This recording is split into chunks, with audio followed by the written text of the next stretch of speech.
உழைப்ப நம்பி இங்க கால் எடுத்து வச்சுட்டா கைவிட்டதே இல்லை நம்ம சென்னை.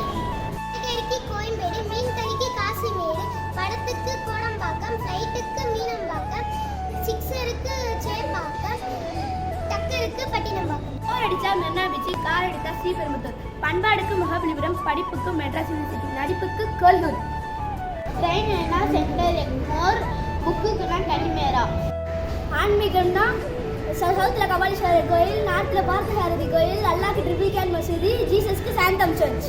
ஈஸியாக ரைட் டைட்டில் பார்க்கு, ஸ்னேக்குக்கு டிப்டி பார்க்கு.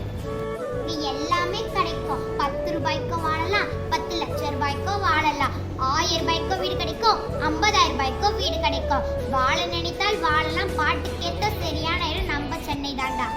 இந்த ஊரை நம்பி வந்தவங்க தான் கிழக்கிந்திய கம்பெனிக்காரர்கள். சுமாரா 350 வருஷத்துக்கு முன்னாடி கடலோரம் இருந்த தரசான இடத்தை தங்கள் தொழிலை விரிவுபடுத்துவதற்காக வாங்கினார்கள். வாங்கிய நாள் ஆகஸ்ட் 22. அதுதான் நம்ம சென்னை தினமாக கொண்டாடுகிறோம். கிழக்கிந்தியக்காரர்கள் செஞ்சால் கூட கட்டினாங்க. கொஞ்சம் சின்ன சின்ன கிராமமாக இருந்ததை ஒன்றா சேர்த்து மெட்ராஸாக உருவாக்குனாங்க. அப்படி வந்தது தான் நம்ம சென்னை. சென்னைங்கிற வெறும் ஊர் பேர் மட்டும் இல்லை, பல கோடி மக்கள் உணர்வு.